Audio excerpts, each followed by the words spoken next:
Memasuki hari ke-12, korban tragedi Kanjuruhan masih saja bertambah.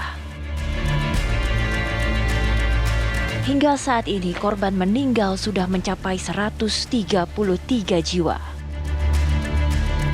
32 di antaranya adalah anak-anak. Sementara korban yang harus dirawat di rumah sakit terus bertambah, seiring sejumlah supporter harus kembali dirujuk ke rumah sakit untuk mendapatkan perawatan intensif.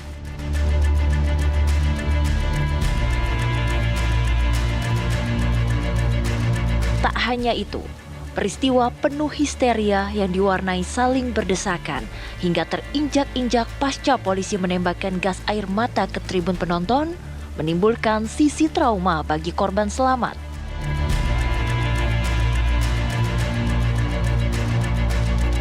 Bahkan tak sedikit dari korban yang selamat harus mengalami kerusakan pada mata dengan timbulnya bercak merah yang mendominasi bola mata mereka. Meski demikian, polisi melalui Kadif Humas Mabes Polri, Irjen Pol Dedi Prasetyo menyatakan, gas air mata yang ditembakkan di Stadion Kanjuruhan tidak menimbulkan kematian.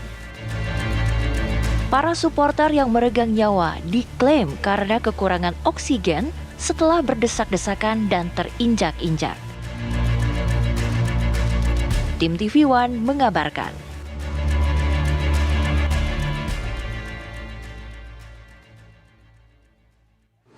Ya, dalam skala tinggi pun tidak mematikan. Yang digunakan oleh BRIMOB ini adalah 3 jenis ini. Yang pertama ini adalah berupa smoke. Ini hanya ledakan dan berisi asap putih. Ya. Kemudian yang kedua, ini yang sifatnya sedang. Ya, jadi kalau untuk klaster yang dalam jumlah kecil menggunakan gas air mata yang sifat yang tingkatnya sedang. Dan yang merah ini adalah untuk mengurai massa dalam jumlah yang cukup besar. Ya, semuanya tingkatan ini, ya saya sekali lagi, karena saya bukan expertnya, saya hanya bisa mengutip pendapat para pakar. Ya, TS atau gas air mata dalam tingkatan tertinggi pun tidak mematikan. Dari penjelasan para ahli, ya dokter spesialis yang menangani para korban, baik korban yang meninggal dunia maupun korban-korban yang luka, ya dari dokter spesialis penyakit dalam, penyakit paru, penyakit THT, dan juga spesialis penyakit mata menyebutkan tidak satu pun yang menyebutkan bahwa penyebab kematian adalah gas air mata, tapi penyebab kematian adalah kekurangan oksigen karena terjadi berdesak-desakan, kemudian terinjak-injak, bertumpuk-tumpukan yang mengakibatkan kekurangan oksigen pada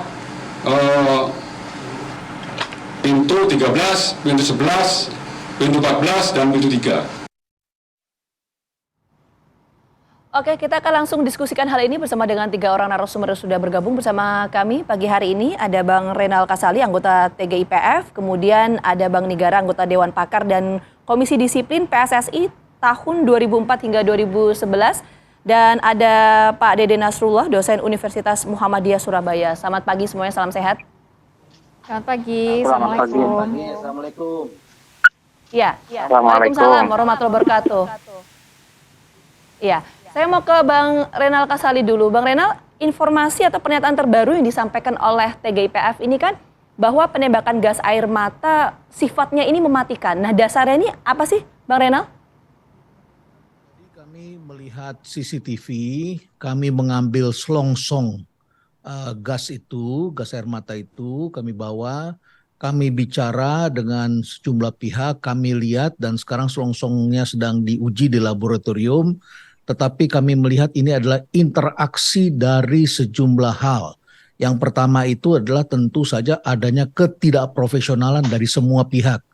Ketidakprofesionalan PT panitia pelaksana, sponsornya, yang bekerja menangani sebagai perusahaannya itu PT Liga, PSSI-nya, kemudian aparatnya semua tidak profesional.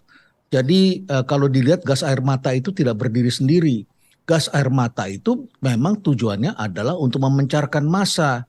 Kalau di tempat terbuka dan setelah itu orang harus lari.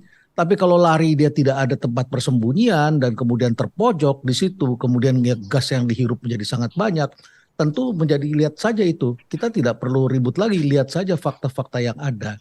Kemudian kami lihat CCTV, kami perhatikan, betul selain gas air mata itu menimbulkan kepanikan, pintunya kecil, jadi pintu sebenarnya terbuka, ada pintu terbuka, tapi pintu hanya muat 2 orang, itu pun kalau sudah semua panik berdesak-desakan, akhirnya kemudian tidak bisa keluar.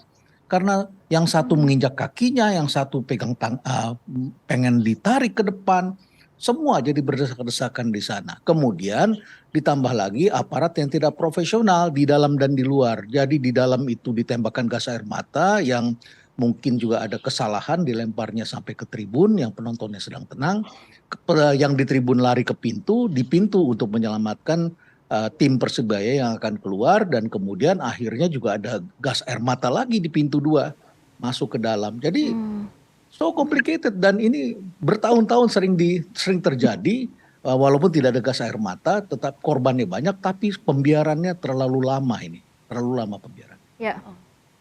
Pak Renald, apakah memang sudah diketahui oleh tim berasal dari mana nih gas air matanya, produksi dari mana? Apakah memang benar kadaluarsa, jenis apa yang digunakan? Bahkan ada media asing yang juga memperhitungkan arah angin saat kejadian. Seharusnya pihak kepolisian tidak menembakkan ke situ sehingga mengakibatkan dampaknya ke Tribun 13 dan juga 14. Seperti ini sudah diketahui belum sama tim gabungan pencari fakta di sana?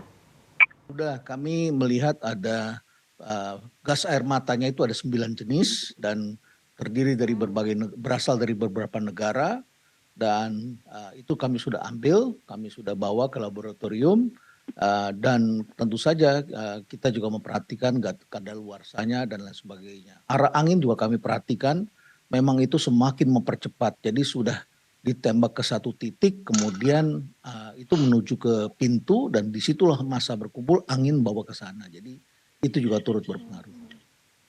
Oke, Bang Renal, sebentar, tadi ada hal yang belum saya tanyakan. Saya ingin detailkan begini. Jadi konteksnya mematikan kalau menurut TGIPF ini seperti apa? Mematikan ini maksudnya sifat dari gas air matanya kah? Atau gas air matanya ini yang kemudian membuat penonton panik sehingga saling berhamburan, kemudian ada yang terinjak dan lain sebagainya. Ini yang mana ini? Maksud mematikannya ini, konteksnya? Gas air mata itu kan memang tujuannya adalah untuk memencar massa, dan oleh karena itu massa harus lari kencang.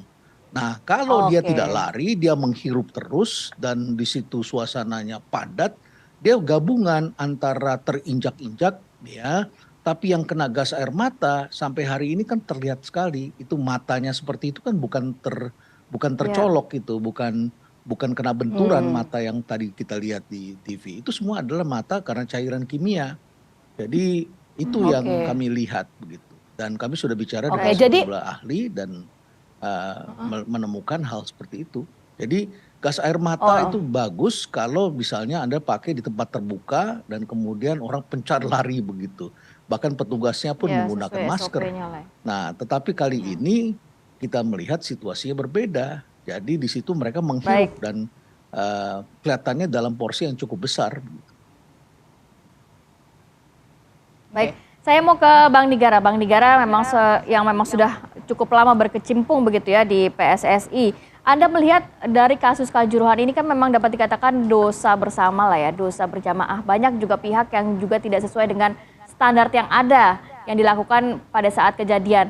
Sejauh ini seharusnya peran dari PSSI sendiri seperti apa sih Bang? Katanya peran PSSI adalah memberikan mandat kepada LIB dan juga LIB nantinya memberikan mandat kepada Panpel yang saat itu memang menyelenggarakan dari pertandingan.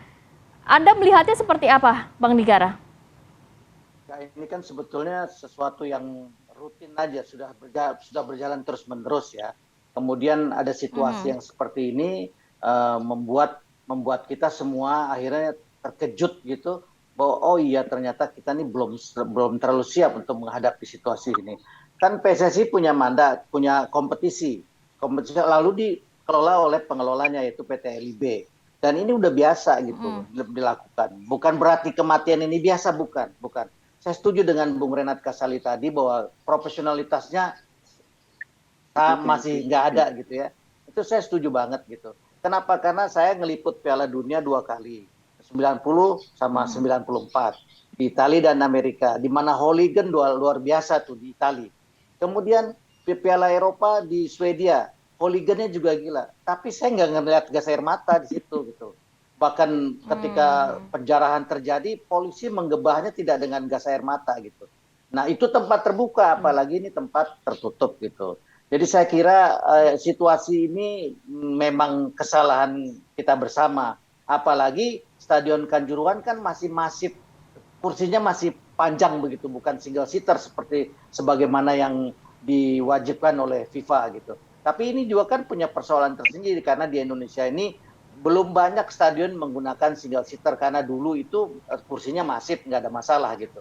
Nah ini juga satu pelajaran. Nah saya pernah juga jadi pengelola Gelora Bung Karno. Saya pernah juga di TV One diwawancara, saya mengatakan 15 menit sebelum pertandingan semua pintu harus dibuka. Semua pintu harus dibuka sehingga tidak terjadi stagnasi di satu tempat gitu. Nah, ini komplikasi yang sangat luar biasa. Orang berdesakan, panik, ngirup udara gas air mata penuh kimia gitu. Ya kejadiannya seperti ini gitu. Ini harus segera diperbaiki gitu. Jadi saya kira apa yang sudah ditemukan oleh tim pencari fakta ini harus kita dukung dan kita berharap sungguh-sungguh hasil apa yang dia akan diumumkan oleh tim independen ini ya, di mana Bung Renal Kasali ada di dalamnya. Saya kira mudah-mudahan menjadi pelajaran yang sangat berharga untuk sepak bola kita gitu. Jadi kalau kita terus diem begini aja ya saya kira nggak bisa. Atau apalagi terus buang badan. Oh ini salah sini, ini salah sini. Enggak, kita nggak usah tunjukkan siapa yang salah gitu. Karena ini adalah kesalahan kita bersama. Harus segera diperbaiki. Saya sungguh-sungguh berharap itu dia nanti yang akan kita independen ini bisa segera merekomendasikan sesuatu. Saya sering loh masuk ke tim investigasi. Bahkan FIFA pada saat terjadi dualisme PSSI, saya ditunjuk FIFA yang ketuanya Pak Agung Gumelar, wakilnya Pak Ege Manila gitu. Tapi memang ya begitu gitu, itu pelajaran kita untuk baik Bang Nigara. supaya segera diperbaiki. Saya setuju dengan Bung Renal. Iya, ini artinya menjadi evaluasi bersama. Nanti kita akan bahas lebih lengkap lagi, lebih detail mengenai hal ini, termasuk penyebabnya ini seperti apa. Nanti saya mau langsung ke Pak Dede setelah jeda, tapi kita jeda dulu sejenak pemirsa. Kita akan kembali saat lagi untuk Anda tetap bersama kami.